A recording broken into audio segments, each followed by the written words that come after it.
Disclaimer, this video contains original content created for entertainment and educational purposes. No copyright infringement intended. Follow and like na rin ang page ko. Remil. Huwag kang mabahala, may nagbabantay sa dilim, nag-aabang sa sulok at may hawak na patalim. Di ka hahayaan na muli pang masaktan, huwag ka nang matakot sa dilim.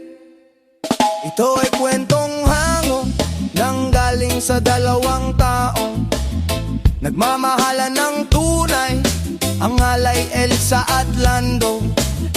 At kahit parang pagkakataon ay nakakandado, dahil magkalayo ang uri ng buhay, ang estado ng buhay ni Lando ay di nalalayo sa marami. Sinunog ng araw ang kulay ng balat at marami ng galon ng pawis ang kanyang naidilig sa lupa, upang ang gutom ay di na masuklian pa ng luha, habang ang babaeng kanyang minamahal ay sagana. Ngunit kabilang sa pamilya na di alintanang makipag-apu at tawa sa mga tulad niyang duka, gayon pa may patuloy ang pagmamahal na pinula ng pag-ibig. Huwag kang mabahala, may nagbabantay sa dilim, nag-aabang sa sulok at may hawak na patalim.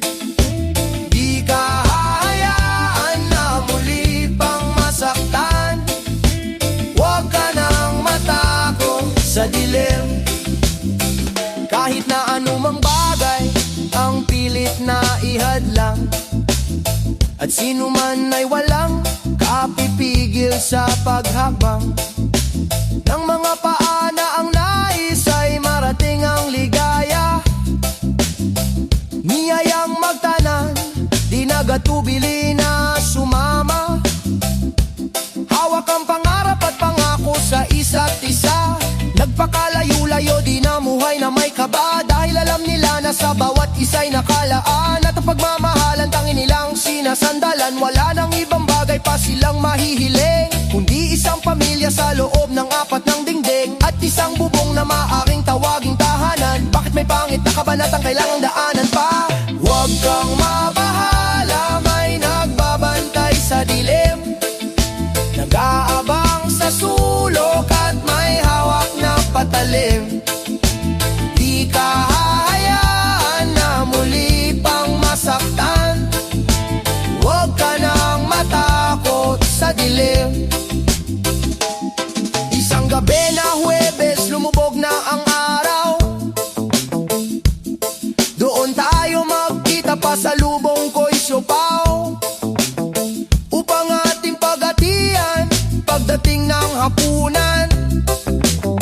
Mayroon palang nakaabang sa amin na kamalasan, eskinita sa ermita, may sumaksak kay Elsa, sa tagiliran isang makalawang na lanseta, ang gamit upang makuha lang ang kanyang pitaka. Kami mahirap lamang, bakit di na siya naawa? Hindi ko nabutang buhay ang aking mahal, at hanggang sa huling hantungan ay nagdarasal. Bakit po, ang laging lumalabas aking bibig, palaboy-laboy ni walang landas akong sinusunod, baliw sa mata ng marami. Siguro nga di ko na kilala na aking sarili, panggalay taong grasa, may patalim na gamit, at ang tanging alam ay isang malungkot na awit, at ang sabi, huwag kang mabahala, may nagbabantay sa dilim, nag-aabang sa sulok at may hawak na patalim. Di ka hahayaan na muli pang masaktan, huwag ka nang matakot sa dilim.